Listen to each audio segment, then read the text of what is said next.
3 days before the wedding, his wealthy parents shoved a prenup in my face, smirking like they'd already won. What they didn't know was I had $9 million, my own lawyer, and a plan that would wipe those smug smiles right off their faces. Just 3 days before my wedding, the perfect love story I thought I had built was shattered when my fiancé's wealthy parents ambushed me with a brutal ultimatum. They thought I was a nobody they could easily manipulate, but they had absolutely no idea they were about to come face to face with $9 million, a successful tech company, and a woman who was done being underestimated. My name is Sophia Williams, and I was 28 years old, head over heels in love with Ethan Blackwood. Growing up in a pretty standard middle-class neighborhood in Chicago, my parents, both high school teachers, drilled the values of hard work and education into me. We were comfortable, never rich. Every single cent of my college tuition came from scholarships I earned through endless all-nighters and straight A's. I graduated with honors in computer science from Northwestern, then plunged into the tech world, hungry to build something truly mine. During my senior year, my grandfather passed away. He was my biggest champion, and he left me a completely unexpected inheritance. This man, who lived such a modest life, had quietly made smart investments for decades. It amounted to a whopping $7 million, and it all came to me. I invested most of it, using a smaller portion to fund my tech startup, focusing on educational software. By the time I was 26, my company's valuation had added another $2 million to my net worth. But looking at me, you would never have guessed. I lived in a nice but unassuming apartment, drove a practical car, and dressed well, but never extravagantly. My goal was always to succeed or fail on my own merits, not because of what was in my bank account. My wealth? It was my private business, known only to my parents, my best friend Jenna, and my financial advisors. I met Ethan at a charity gala for underprivileged kids' educational programs. My company had donated software, and I was there representing our contribution.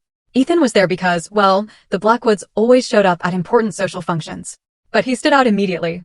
It wasn't just his tall frame or warm brown eyes. Unlike the other trust fund babies there, he seemed genuinely invested in the cause.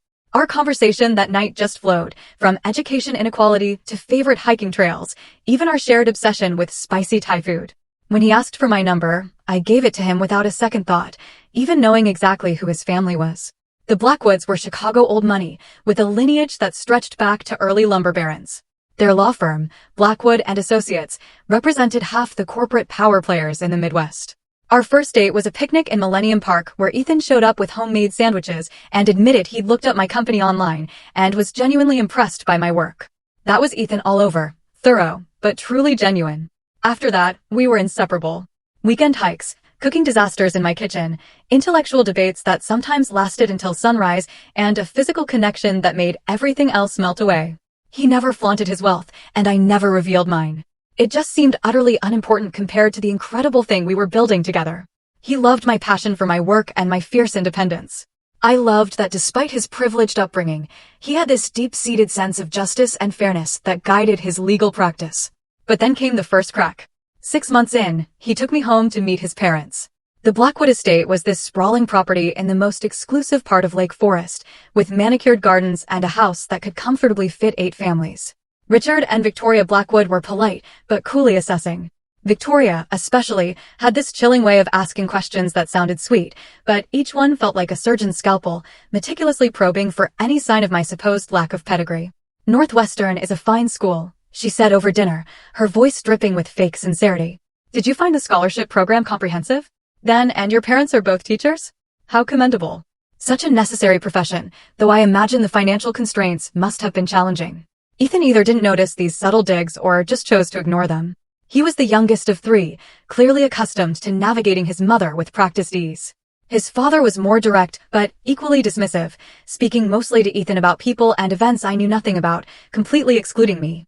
Still, I was in love, and these felt like minor irritations compared to the joy Ethan brought to my life. When he proposed on our 2-year anniversary, on a sunset cruise on Lake Michigan, I said yes without a moment's hesitation. The ring was his grandmother's, a tasteful emerald that suited my hand perfectly.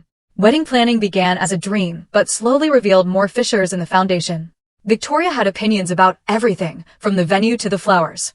And, while she never explicitly mentioned money, there was always this unspoken assumption that the Blackwoods would handle it all, because clearly, I couldn't afford the wedding that befitted their son. Rather than correct this misperception, I let them believe what they wanted. I had my reasons for keeping my financial situation private, and, honestly, my pride prevented me from appearing to compete with them on monetary terms. Ethan tried to mediate, sometimes standing firm on things that mattered to me, other times gently suggesting I compromise. I did more often than not, because most of the details seemed trivial compared to the fact that I would be marrying the man I loved. When Victoria insisted on adding 50 of their family friends to the guest list, I agreed. When she dismissed my choice of wedding cake as quaint and selected a 7-tier monstrosity from an exclusive patisserie, I just let it go. The only thing I truly insisted on was my dress, a sleek, modern design that made me feel beautiful and confident. Even then, Victoria managed to insinuate that I'd chosen it because it was budget-friendly, rather than because it perfectly suited me. As the wedding approached, I started feeling like a ghost haunting my own engagement party, a bystander in the most important event of my life.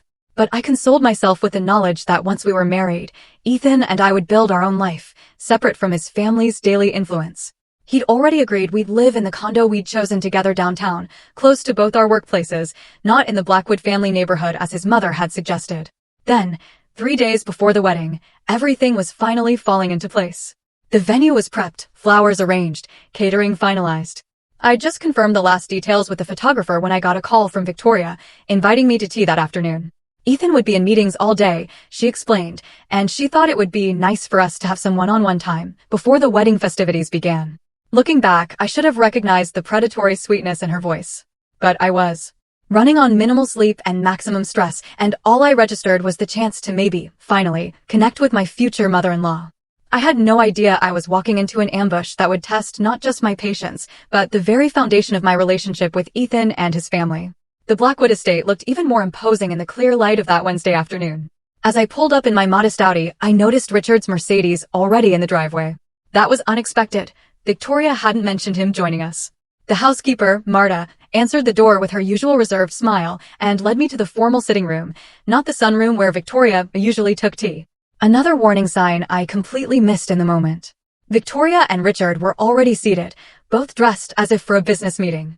Victoria wore a tailored navy suit that probably cost more than most people's monthly rent, while Richard was in one of his trademark charcoal gray power suits, complete with cufflinks bearing the Blackwood family crest. "Sophia, dear, thank you for coming on such short notice," Victoria said, her smile not quite reaching her eyes. "Please have a seat." I sat across from them, suddenly feeling like I was at a job interview rather than a casual family visit. The tea service on the coffee table between us remained untouched. "We thought it important to discuss a few matters before the wedding," Richard began, without preamble. "Business matters that should be settled beforehand to ensure smooth sailing afterward." Victoria nodded. "Every successful marriage has a solid foundation of clear expectations and agreements." My stomach tightened. "What kind of agreements?" I asked, though I was starting to suspect exactly where this was heading. Richard reached for a leather portfolio beside him and extracted a thick document bound in a blue cover. He slid it across the coffee table toward me. "This is a standard prenuptial agreement that our family lawyer has prepared. It outlines the protection of family assets and delineates what would occur in the unlikely event that your marriage to Ethan does not succeed." I didn't immediately reach for the document. "This is the first I'm hearing about a prenuptial agreement," I said carefully. "Ethan and I have never discussed this." "Ethan understands the necessity," Victoria interjected smoothly. "The Blackwood family has significant assets that have been protected for generations. This is simply a formality that all spouses marrying into the family complete." I doubted that very much. Ethan's older brother had married a woman from a banking dynasty, hardly someone from whom the Blackwoods would need financial protection. And his sister had married her college sweetheart, the son of a senator with his own substantial trust fund. Finally, I picked up the document and began to scan its contents. As a tech entrepreneur, I dealt with enough contracts to immediately recognize that this was far from a balanced agreement. It essentially stated that in the event of a divorce, I would walk away with virtually nothing, regardless of the length of our marriage or any contributions I might make to our shared life. Any property acquired during the marriage would remain with Ethan. And there were clauses about intellectual property that could potentially impact my business. "This seems very one-sided," I said, struggling to keep my voice neutral. Richard waved his hand dismissively. "It is standard language for protecting established family wealth. You must understand, Sophia, that the Blackwood assets represent not just money, but a legacy stretching back generations." "And what about my assets?" I asked. "My business and intellectual property?" Victoria gave a small, condescending laugh that set my teeth on edge. "Your educational software venture is certainly charming, dear. But we are talking about substantial wealth and property holdings. The scale is quite different." The dismissiveness in her tone was unmistakable. In their eyes, I was a nobody from a modest background who should be grateful for the opportunity to marry into their prestigious family. Any suggestion that I might have assets worth protecting was just laughable to them. Perhaps you would like us to add a clause about your company, Richard offered magnanimously. Though frankly, should you and Ethan divorce, he would likely be generous regardless of legal obligations. He has always had a soft spot for supporting underdogs. A furious blush crept up my neck, but I clenched my jaw, refusing to give them the satisfaction of seeing me crack. When does this need to be signed? Today would be ideal, Victoria said, producing a Mont Blanc pen from her jacket pocket. The wedding is in 3 days, and we would like this settled well before then. I set the document down carefully. I would need to have my own lawyer review this first. Richard's eyebrows rose fractionally. Your own lawyer? Is that necessary? Our family attorney who drafted this is one of the best in Chicago. Best for the Blackwood family interests, certainly, I replied. But as you have just pointed out, our interests may not be perfectly aligned in this matter. Victoria's perfectly composed face showed the first crack of annoyance. Sophia, this is really quite standard. Everyone signs these nowadays. It is simply practical. Then you won't object to giving me 24 hours to have it professionally reviewed, I countered. Richard and Victoria exchanged a look. I am afraid we must insist on having this resolved today, Richard said firmly. These matters can become complicated if left too long, and with the wedding so close. Are you saying the wedding depends on me signing this document today, without legal advice? I asked, wanting absolute clarity on their position. Victoria's smile returned, cold as January in Chicago. What we are saying, dear, is that the Blackwood family has certain non-negotiable expectations for anyone marrying into the family. Ethan understands this. If you truly love him, you will understand as well. Sign it or the wedding is off, Richard stated bluntly. That is the bottom line. We have invested considerably in this wedding, but we will cancel it if necessary to protect the family interests. That ultimatum, heavy and suffocating, hung in the opulent air between us, a stark declaration of war. I looked from Richard's impassive business face to Victoria's smugly confident expression. They were absolutely certain of their power in this situation. In their minds, I was a nobody, facing the choice between signing away my rights or losing the man I loved and humiliating myself with a cancelled wedding. They expected me to cave immediately. I stood up, gathering the prenuptial agreement. I will need to discuss this with Ethan. Ethan is aware of our position, Victoria said dismissively. He may have been reluctant to broach the subject with you directly, but he understands family obligations. That stung. More than anything else they had said. The idea that Ethan knew about this ambush and had allowed it to happen made my chest constrict painfully. Nevertheless, I said, clutching the document perhaps a bit too tightly, I will need to speak with him before making any decisions. Richard stood as well, buttoning his suit jacket in a practiced gesture. You have until tomorrow morning, Sophia. 9 a.m. We will expect your signature or your decision to cancel the wedding. We truly hope you will make the sensible choice. Ethan cares for you deeply, Victoria added, not bothering to stand. It would be a shame to hurt him over a simple formality that protects everyone involved. I nodded stiffly and turned to leave, the prenup feeling like a lead weight in my hands. As I walked out to my car, I heard Victoria's voice drifting from the open window of the sitting room. She will sign. Where else would she find a match like Ethan? Certainly not in whatever community college circles her parents frequent. Richard's low laugh and response was the final turn of the knife. I got into my car, placed the prenup on the passenger seat, and managed to drive past the ornate gates of the Blackwood estate before the tears started to fall. The drive home was a blur. Tears streamed down my face as Chicago's upscale neighborhoods gave way to the more familiar landscape of downtown. I had to pull over twice when the crying made it impossible to see the road clearly.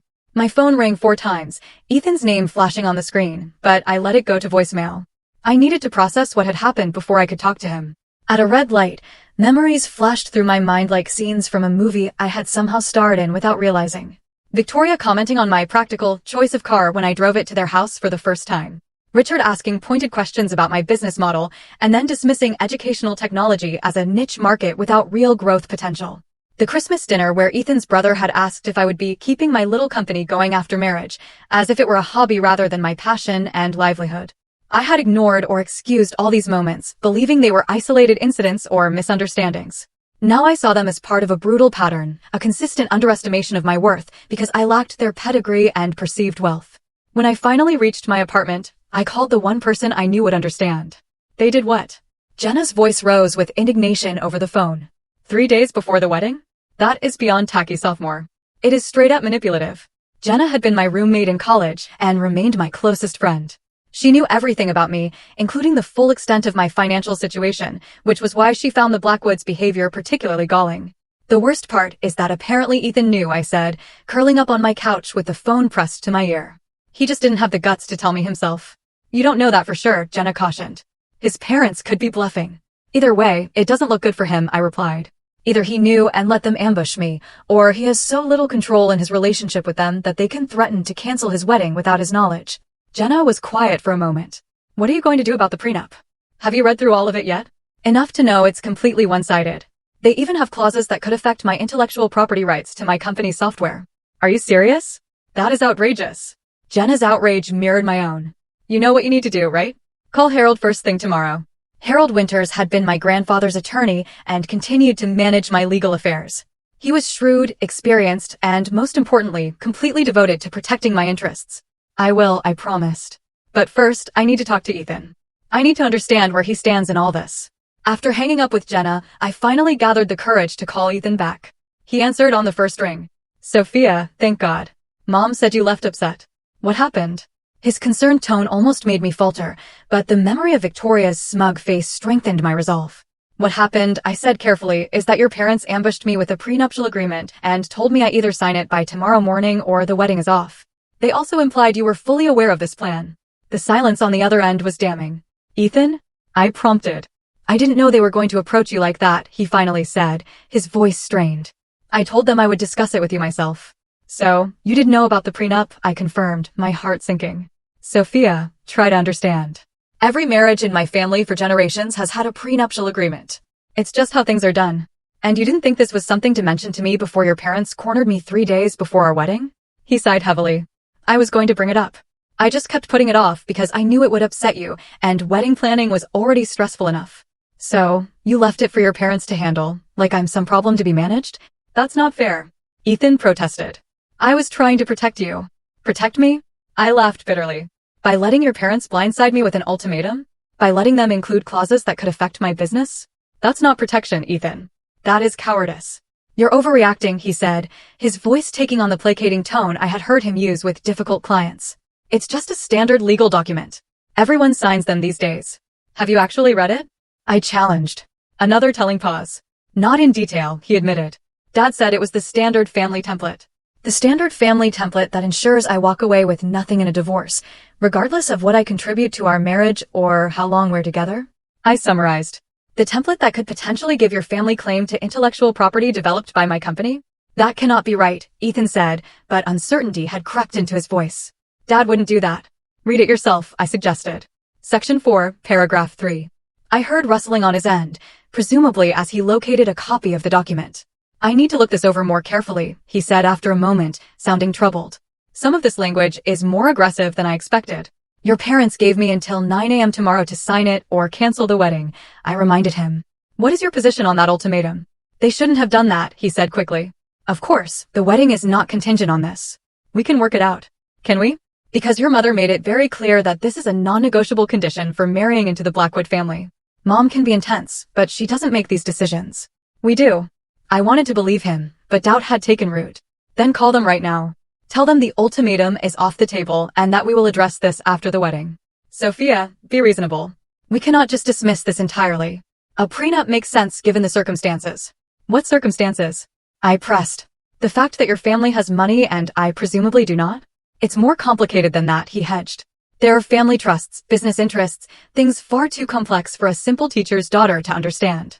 I finished for him, echoing the condescension I had heard in Victoria's voice. That is not what I meant, and you know it, Ethan said, frustration evident in his tone. Why are you making this so difficult? It's just a piece of paper that hopefully we'll never need. If it's just a piece of paper, why is it worth threatening to cancel our wedding over? He had no good answer for that. I need some time to think, I said. Finally. And you need to decide where you stand, Ethan. With your parents or with me? That's not a fair choice, he protested. I love you, but they're my family. And what am I supposed to be in 3 days? I asked quietly. The question hung between us unanswered. I'll call you tomorrow, I said, and ended the call before he could respond. I sat in the silence of my apartment, the phone clutched in my hand, tears threatening again. Then I noticed the prenup still sitting on my coffee table, and something shifted inside me. Sadness gave way to a steely determination. If the Blackwoods wanted to make this about money and power, perhaps it was time they learned I had both. I opened my laptop and pulled up my financial portfolio. My grandfather's inheritance had grown to $7.5 million through careful investment. My company, Edutech Solutions, had recently been valued at $1.5 million during our last funding round, bringing my total net worth to around $9 million. Not Blackwood money, perhaps, but substantial enough to change the dynamics of this conversation entirely. For 3 years, I had kept my financial situation private, not out of shame, but because I wanted to be loved for myself, not my bank account. I had watched Ethan's friends and acquaintances treat him differently because of his family name and wealth, and I had no desire for that kind of superficial attention. Besides, in the tech world, flying under the radar had strategic advantages. But now, facing the prospect of signing away my rights or losing the man I loved, I realized my silence had allowed the Blackwoods to construct a narrative about me that was entirely false. They saw me as a gold digger, reaching above my station, when in reality, I was a successful businesswoman choosing to share my life with their son as an equal. As this realization crystallized, a plan began to form in my mind. I would not be bullied or manipulated. I would not sign their one-sided prenup. But neither would I walk away from the man I loved without a fight. I sent a quick text to Harold. Need urgent meeting tomorrow morning at 7 a.m. prenup situation. Wedding in 3 days. We'll explain in person. His response came quickly. Be at your office at 7 sharp. Bring all documents. I slept fitfully that night, cycling through anger, hurt, determination, and doubt. By morning, however, one thing was clear. The time for hiding my success was over. The Blackwoods had forced this confrontation, and now they would have to deal with the real Sophia Williams, not the modest schoolteacher's daughter they thought they could intimidate. At 6:04 the next morning, I was already at my downtown office, reviewing the prenuptial agreement line by line and making notes. I had dressed deliberately in one of my power outfits, a tailored charcoal gray suit that projected confidence and authority. My hair was pulled back in a sleek ponytail, and I wore the pearl earrings my grandfather had given me for my college graduation, a reminder of where I came from and the values that had guided me to success. Harold arrived precisely at 7 a.m., immaculate as always in his bespoke suit, silver hair perfectly combed, carrying his weathered leather briefcase that had seen decades of legal battles. At 72, he was still one of the sharpest attorneys in Chicago, with a reputation for being ruthlessly effective while maintaining impeccable ethics. Good morning, Sophia, he greeted me, setting his briefcase on my conference table. I must say, when I received your text, I was quite surprised. You never mentioned a prenuptial agreement in our previous wedding discussions. Because there wasn't one until yesterday, I explained, handing him the document. 3 days before the wedding, my future in-laws ambushed me with this and an ultimatum to sign it by 9 a.m. today or cancel the wedding. Harold's bushy eyebrows rose as he accepted the document. That is rather unorthodox timing, to put it mildly. Read it, I urged, particularly Section 4 on intellectual property and Section 6 on asset division. He put on his reading glasses and began scanning the document, his expression growing increasingly grave as he progressed. After about 15 minutes of careful reading, he set it down and removed his glasses. This is one of the most aggressively one-sided prenuptial agreements I have seen in 45 years of practice, he stated flatly. And I have seen some doozies, especially among old money families. Can you fight it? I asked. A slow smile spread across Harold's face, the kind that had likely struck fear into opposing counsel for decades. My dear, I will not just fight it. I will eviscerate it and replace it with something that actually protects your substantial interests. He opened his briefcase and extracted a legal pad. Let us be clear about your position. Your net worth currently stands at approximately $9 million. Correct? I nodded. And the Blackwoods are unaware of this fact. Completely unaware, I confirmed. I have always kept my financial situation private. Only my parents, Jenna, and you know the full extent of it. Harold chuckled, a deep, rumbling sound that conveyed genuine amusement. Well, this is going to be quite the revelation for them. He tapped his pen against the legal pad. Do you want to salvage this relationship, or should we simply refuse their terms and let the chips fall where they may? The question gave me pause. Despite everything, I did still love Ethan. The issue was not with him directly, but with the power dynamics his family was trying to establish. I want to salvage it, I said finally. But only if Ethan is willing to stand with me as a true partner, and only if his family recognizes that I am entering this marriage as an equal, not as some charity case they are graciously welcoming despite my perceived lack of pedigree. Very well, Harold nodded. Then we craft a counteroffer, a fair and balanced prenuptial agreement that protects both parties equally. For the next 2 hours, Harold and I worked on creating a new document. He drafted language that protected both my assets and Ethan's, established fair terms for property division in the event of divorce, and most importantly, included ironclad protection for my intellectual property and business interests. Now for the presentation strategy, Harold said as we finalized the document. Timing and setting will be crucial. There are two conversations that need to happen I considered carefully. First, I need to speak with Ethan privately. Then, assuming that goes well, we need to present this to his parents together. I suggest a neutral location for the family meeting, Harold advised. Somewhere public enough to discourage extreme reactions, but private enough for a confidential discussion. The private dining room at Lakeview Restaurant, I decided. It's upscale enough to appeal to the Blackwood sensibilities, but on neutral territory. Excellent choice, Harold approved. And for the supporting documentation? I opened a folder on my desk. I have my complete financial portfolio here, including bank statements, investment accounts, and the most recent valuation of my company. Everything is updated and verified as of last month. Harold reviewed the documents, nodding in satisfaction. These will make your position abundantly clear. Now, let us discuss your approach with Ethan. We spent another hour refining my strategy for both conversations. By the time Harold left at 1:30 p.m., I felt prepared and confident. I had a solid plan, a fair prenuptial agreement, and most importantly, the resolve to stand up for myself and the relationship I wanted. After Harold departed, I called Jenna again to update her. "So, you're really doing this?" she asked after I explained the plan. "Revealing your financial situation after keeping it private all this time?"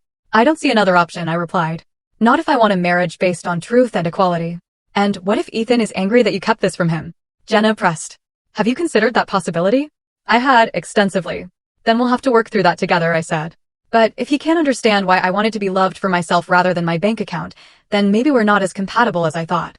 "Fair point," Jenna conceded. "For what it's worth, I think you're handling this with incredible grace." I would have told Victoria Blackwood exactly where she could shove that prenup. That made me laugh, releasing some of the tension I had been carrying. The day is not over yet. I may still get to that point. After hanging up, I sent Ethan a text, "We need to talk.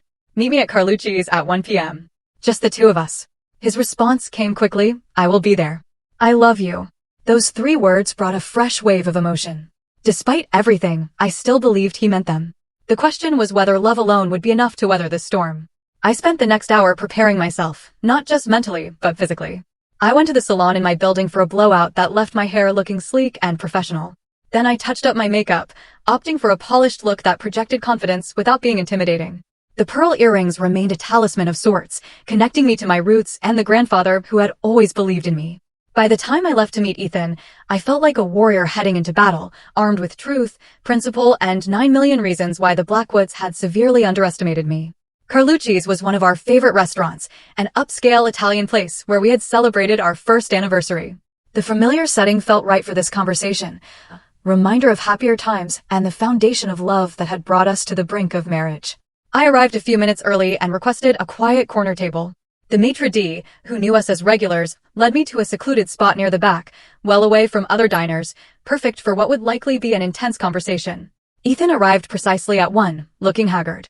His usually impeccable appearance was slightly rumpled, his tie a bit crooked, dark circles under his eyes suggesting he had slept as poorly as I had. When he saw me, relief washed over his face.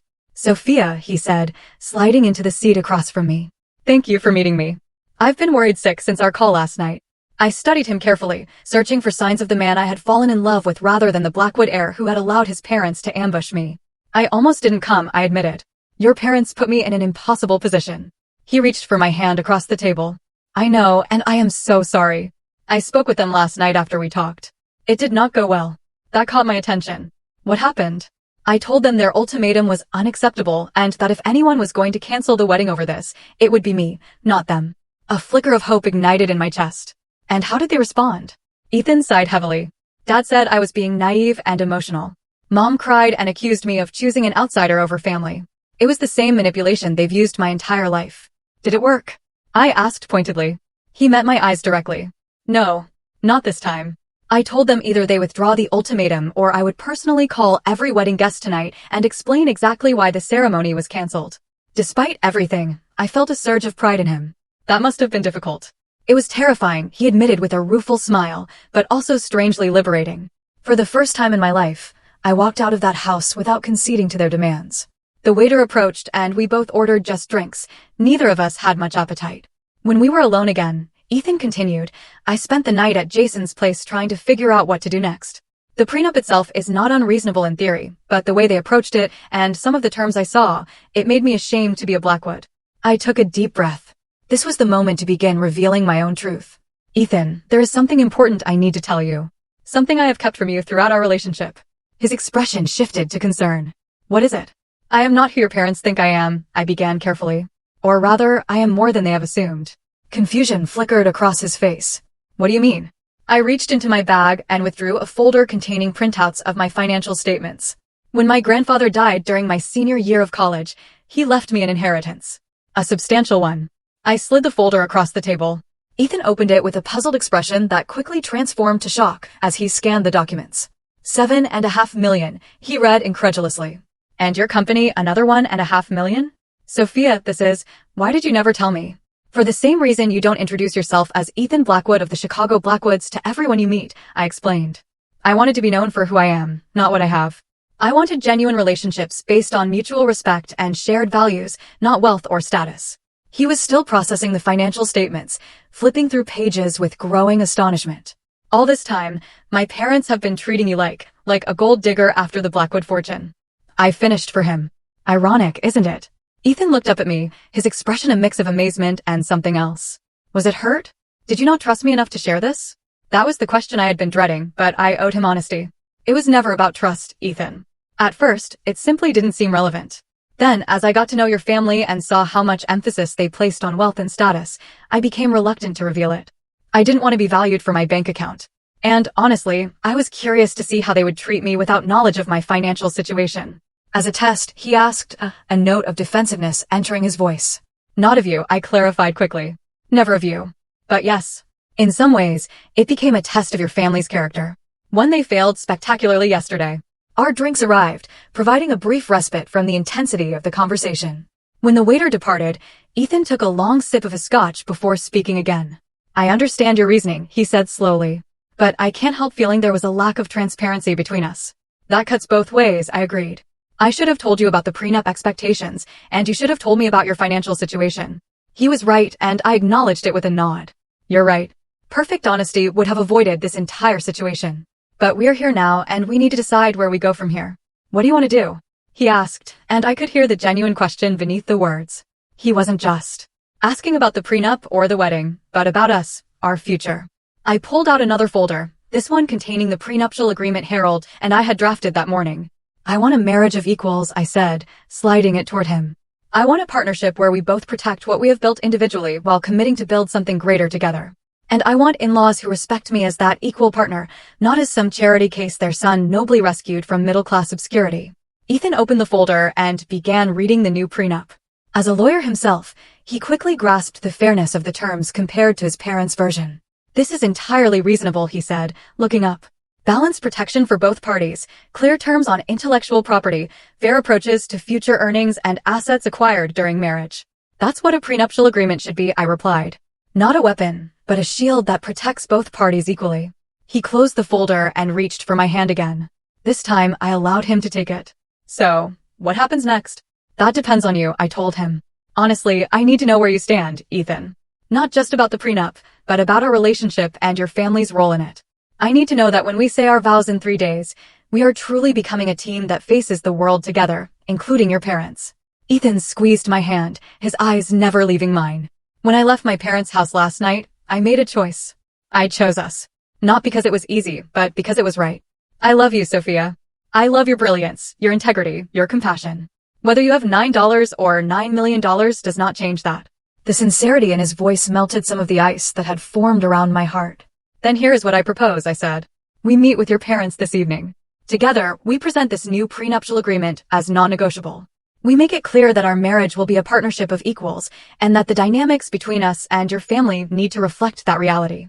They won't take it well, Ethan warned. Especially my mother. Probably not, I agreed. But how they react will tell us everything we need to know about the future of our relationship with them. He nodded slowly. You're right. It is time to establish boundaries that should have been set long ago. He raised his glass in a small toast. To facing the Blackwood Inquisition together. I clinked my glass against his. Together. As we finished our drinks and finalized our strategy for the evening confrontation, I felt a renewed sense of connection with Ethan. The deceptions between us, both his and mine, had been cleared away. Now we would face his family as a united front, with honesty as our foundation and equality as our non-negotiable demand. I sent a quick text to Harold confirming that the first phase of our plan had succeeded. His response was typically succinct. Excellent. Remember, no compromises on the key terms. Good luck. Luck, I thought, as Ethan and I left the restaurant hand in hand, might not be necessary. We had truth on our side now, and in my experience, that was a far more powerful weapon than luck could ever be. At precisely 6 p.m., our car pulled up to the entrance of Lakeview Restaurant. I had chosen it carefully, not just for its neutral territory status, but for its reputation as one of the most discreet, high-end establishments in Chicago. The staff was known for their professionalism and ability to pretend they heard and saw nothing, no matter how heated a business discussion might become. Ethan helped me from the car, his hand warm and reassuring against mine. We had spent the afternoon refining our approach and reviewing the new prenuptial agreement together, strengthening our united front. He wore a sharply tailored navy suit that projected authority without the intimidation factor his father's suits always carried. I had changed into a cream-colored dress that was both elegant and powerful, paired with a tailored blazer and my grandmother's pearls at my neck to match the earrings. Ready? Ethan asked as we stood before the restaurant's entrance. As ready as I'll ever be, I replied, squeezing his hand. The maitre d' greeted us by name and led us to the private dining room I had reserved. It was tastefully appointed with a mahogany table that could seat 10, though only 4 place settings had been arranged. Crystal glasses caught the light from the elegant chandelier overhead, and the walls were adorned with tasteful original artwork. The large windows offered a stunning view of Lake Michigan, the water glittering in the early evening light. Your other guests have not yet arrived, the maitre d' informed us. Would you care for drinks while you wait? We both ordered sparkling water. Alcohol would not serve us well in the upcoming confrontation. They'll be late, Ethan predicted after the maitre d' departed. It's a power move. Mom never arrives anywhere before making people wait at least 15 minutes. He was exactly right. At 6:17, the door opened to admit Richard and Victoria Blackwood. Richard was in his element in a charcoal suit, nearly identical to the one he had worn during our prenup ambush. Victoria had opted for a designer dress in deep burgundy that probably cost more than most people's monthly mortgage payments, accessorized with diamond earrings that caught the light with every slight movement of her head. Ethan, darling, Victoria said, ignoring me completely as she air-kissed her son's cheeks. What a charming venue. Though I'm not entirely sure why we needed this formal setting for a simple signature. Richard nodded curtly in my direction, the barest acknowledgement of my existence. I trust you have come to a sensible decision, Sophia. 9 a.m. has come and gone, but we are willing to be flexible given the circumstances. Please have a seat, I said, gesturing to the chairs across from where Ethan and I were already seated. We have much to discuss. Something in my tone must have alerted Victoria that this would not be the simple capitulation she expected. Her eyes narrowed slightly as she took her seat, arranging herself with practiced elegance. We have reviewed your prenuptial agreement, Ethan began, his voice steady and professional, and found it unacceptable in both its approach and its terms. Richard's eyebrows shot up. Unacceptable? It is the standard Blackwood family agreement. Your brother and sister both signed identical documents without this drama. They married people from backgrounds similar to ours, Ethan pointed out. The power dynamics were entirely different. Power dynamics? Victoria repeated with a dismissive wave of her manicured hand. This is not some sociological experiment, Ethan. It is a simple legal protection that any prudent family would insist upon. I placed my leather portfolio on the table, opening it to reveal our counterproposal and supporting documents. We agree that prudent legal protection makes sense, I said calmly, which is why we have prepared an alternative prenuptial agreement that protects both parties equally. Richard's expression darkened. That was not the arrangement. You were to sign our document, not present alternatives. Plans change, I replied, meeting his gaze. Directly, especially when new information comes to light. The waiter entered with our sparkling water and took Richard and Victoria's drink orders. The brief interruption did nothing to dissipate the tension that had settled over the table like a heavy cloud. When we were alone again, I slid the new prenuptial agreement across the table. This document provides fair and balanced protection for both the Blackwood family assets and my own personal holdings. Your holdings? Victoria couldn't quite suppress a condescending smile. Your little software company hardly requires the same level of protection as generations of Blackwood wealth. You might be surprised, Ethan said, a hint of pride in his voice as he looked at me. I extracted the financial statements from my portfolio and placed them on top of the prenuptial agreement.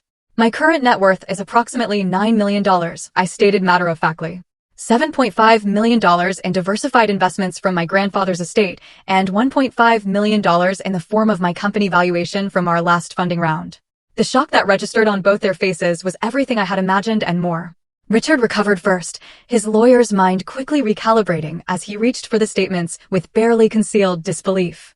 That is impossible, Victoria said, color rising in her cheeks. You drive a 5-year-old Audi. Your parents are teachers. I value financial responsibility over displays of wealth, I replied evenly. And yes, my parents taught me the importance of education, hard work, and living within one's means, lessons that have served me well. Richard was scanning the documents with growing consternation. These appear legitimate, he admitted reluctantly. Why keep this secret? Would you have treated me differently if you had known? I countered. The flush deepening on Victoria's face was answer enough. This changes the equation significantly, Richard said, lawyer mode fully engaged. Now we would need to review any alternative agreement carefully before proceeding. Of course, I agreed. That is only fair. Just as it would have been fair to give me time to review your original document with my attorney. Victoria was still struggling to reconcile her perception of me with the financial reality before her. Your grandfather left you $7 million? What did he do? He invested wisely over a lifetime of modest living, I explained. Not unlike the first Blackwood who built your family fortune, I imagine. That comparison clearly didn't sit well with Victoria. But before she could respond, Ethan spoke up. Mom, Dad, the issue here is not just the prenup itself, but how this entire situation has been handled. Springing this on Sophia 3 days before our wedding was inappropriate and disrespectful. We thought it best to resolve it efficiently, Richard defended, though with notably less conviction than before. By threatening to cancel our wedding if she didn't comply immediately? Ethan challenged. That is not efficiency. It is coercion. Victoria turned to her son, switching tactics. Darling, we were only trying to protect you and the family legacy. Surely you understand that. What I understand, Ethan replied firmly, is that you made assumptions about the woman I love without bothering to know her, and then tried to use financial leverage to control our relationship. That stops now. I had never loved him more than in that moment, watching him stand firm against the manipulation that had likely worked on him his entire life. The new prenuptial agreement, I redirected their attention, protects both the Blackwood assets and my own. It establishes fair terms for property division in any potential divorce, based on contribution and duration of marriage, rather than simply reverting everything to original ownership. It also contains clear language protecting my intellectual property rights and business interests, just as it protects the Blackwood family business interests. Richard was already reading through the document with a lawyer's practiced eye. Some of these terms are unusual, he noted, though not dismissively. But fair, Ethan emphasized. Unlike the document you presented to Sophia, this is not a negotiation to revert to one-sided terms. Understood, Richard nodded, businessman to businessman. We will have our team review it first thing tomorrow morning and provide feedback by 3 p.m. Any proposed changes must maintain the fundamental balance of the agreement, Ethan stipulated. Agreed, Richard said. Victoria had been uncharacteristically quiet, her eyes moving between me, Ethan, and the financial statements still on the table. When she finally spoke, her voice had lost some of its imperious quality. I may have misjudged certain aspects of your situation, Sophia, though I still find it odd that you would conceal such information from your future family. It was as close to an apology as Victoria Blackwood was likely capable of offering. I decided to meet her halfway. Perhaps we all could have communicated more openly from the beginning, I acknowledged. Moving forward, I hope we can build a relationship based on mutual respect rather than assumptions. The waiter returned with Richard and Victoria's drinks and inquired about dinner. By unspoken agreement, we all declined, this meeting clearly having served its primary purpose. As we prepared to leave, Richard held out his hand to me, a gesture that would have been unthinkable 24 hours earlier. You have proven yourself a formidable negotiator, Sophia. The Blackwood family may benefit from such unexpected perspectives. I accepted his handshake, recognizing it as a peace offering of sorts. I look forward to contributing to the family in many ways, Mr. Blackwood. Victoria's farewell was less warm, but notably lacking the condescension that had characterized our previous interactions. Progress, if not perfection. Once they had departed, Ethan pulled me into his arms right there in the private dining room. You were magnificent, he whispered against my hair. Absolutely magnificent. We were magnificent, I corrected him, leaning back to meet his eyes. Together. He smiled, a genuine smile, untainted by the stress of the past 2 days. I like the sound of that. As we left the restaurant hand in hand, under a sky turning to twilight, I felt a profound sense of rightness settle over me. The road ahead would not be perfectly smooth, especially with Victoria as a mother-in-law, but the fundamental dynamics had shifted. We had established ourselves as equals, both to each other and to his family. It was a foundation strong enough to build a marriage on. 2 days later, I stood in a small antechamber of the Drake Hotel, wearing the sleek, modern wedding dress I had chosen months ago. The prenuptial agreement had been signed yesterday afternoon, with only minor adjustments to the language that didn't affect the balance protection it provided both families. Richard had been surprisingly reasonable during the final negotiations, while Victoria had maintained a dignified distance from the process, perhaps still coming to terms with her misjudgment of the situation. Jenna adjusted my veil, her eyes suspiciously bright. You look stunning, sophomore. And not just because of this amazing dress. There's something different about you today. Confidence, my mother supplied from where she was arranging the train. My daughter finally stopped hiding her light. She was right. The past 3 days had transformed me in subtle but significant ways. Standing up to the Blackwoods, revealing my true financial situation, and establishing clear boundaries had lifted a weight I had not fully recognized was there. I had spent 3 years carefully managing perceptions, worried that my wealth would change how people saw me. The irony that this fear had led to exactly the type of judgment I had hoped to avoid was not lost on me. There was a soft knock at the door, and to my surprise, Victoria Blackwood entered. She had foregone her usual intimidating elegance for a softer, more maternal look in pale blue that complemented rather than competed with my bridal ensemble. "May I have a moment alone with Sophia?" she asked, her voice lacking its usual imperious tone. My mother and Jenna exchanged glances before nodding and stepping out, leaving me face to face with my soon-to-be mother-in-law.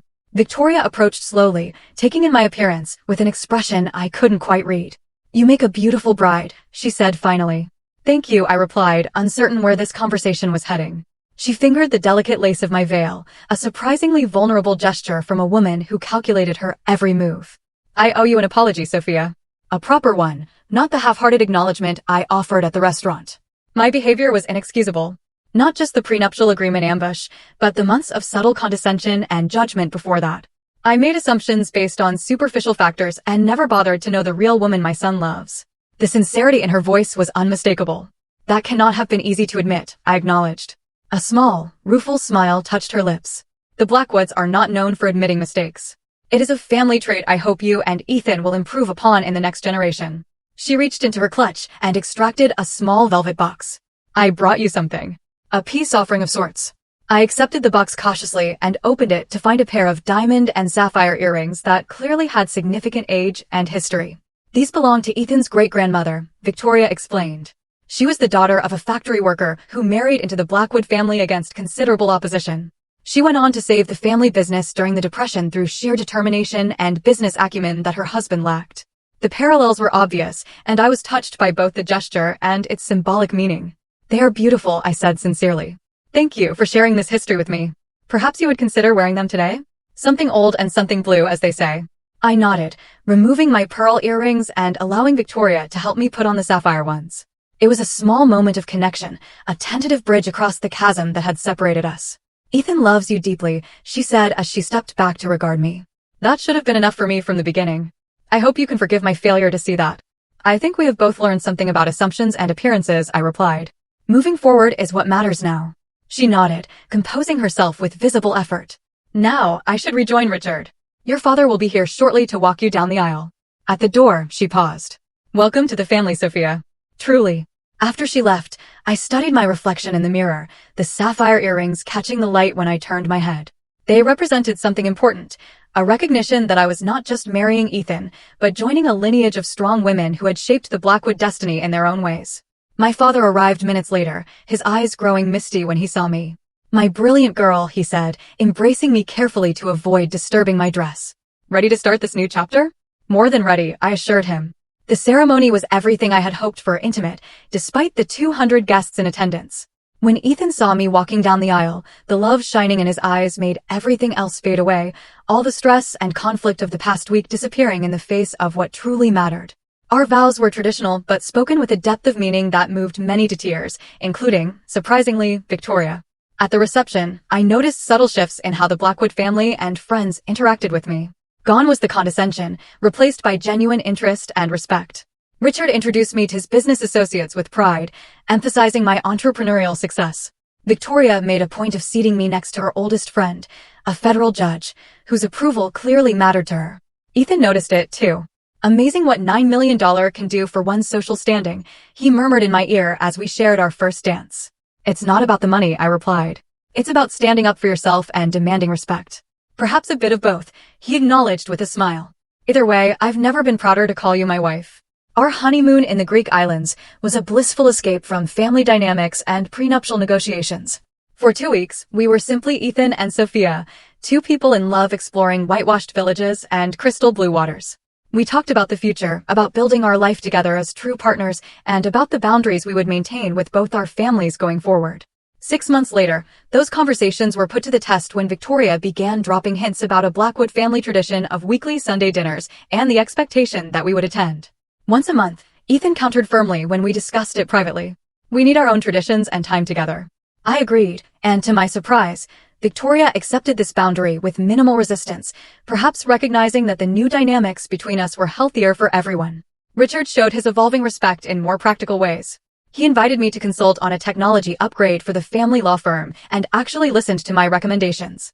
When my company secured a major contract with the Chicago public school system, he sent a heartfelt congratulatory email. Most significantly, Ethan and I established our own household rhythm, independent of Blackwood expectations. We bought a home that we chose together in a neighborhood we both loved, using a combination of our resources. We made financial decisions as a team, each contributing our expertise, neither dominating the other. The prenuptial agreement that had caused such turmoil remained locked in a safe deposit box, hopefully never to be needed. Its true value had been in the process of creating it, in establishing that our marriage would be a partnership of equals, regardless of family name or net worth. As I reflect on that tumultuous week before our wedding, I am profoundly grateful for the crisis that forced us to confront issues that might otherwise have festered beneath the surface for years. Those 3 days of conflict and revelation strengthened our foundation in ways that smooth sailing never could have. I learned that hiding parts of yourself, even with the best intentions, can create more problems than it solves. Ethan learned to stand firm against family pressure when it threatened what truly mattered to him. Together, we discovered that true partnership requires both vulnerability and strength, the courage to reveal your whole self and the fortitude to stand up for the relationship you want to build. To the Blackwoods, wealth had always been about power and status, tools for controlling others and maintaining their position. They initially saw my perceived lack of wealth as a deficiency to be managed. When they discovered my financial reality, they were forced to reevaluate not just their assessment of me, but their entire approach to family relationships. For me, wealth had always been about independence and opportunity, not power over others. That fundamental difference in perspective continues to shape my relationship with my in-laws, sometimes creating tension, but often leading to meaningful conversations about values and priorities. Marriage, I have discovered, is not just the union of two people, but the intersection of two life philosophies, two approaches to everything from money to family to career ambitions. Finding harmony requires constant communication, mutual respect, and the willingness to stand firm on core principles while compromising on lesser matters. When faced with that prenuptial ultimatum 3 days before my wedding, I could have simply signed the document to avoid conflict. I could have walked away in anger and hurt. Instead, I chose the harder path of confrontation and truth, not just about my financial situation, but about the type of marriage and family relationship I was willing to accept. That choice set the tone for our marriage and for my place within the Blackwood family, not as an outsider to be managed, but as an equal contributor to be respected. It is a choice I would make again in a heartbeat. Have you ever had to stand your ground against people who underestimated you? Did you reveal your true worth and wipe those smug grins clean? Share your story in the comments below. And if this tale of turning the tables on those who misjudged you resonated with you, please like this video, subscribe to my channel for more stories of triumph and transformation, and share with someone who might need encouragement to stand up for themselves. Thank you for joining me on this journey. And remember, sometimes the most powerful thing you can do is simply refuse to be less than who you truly are.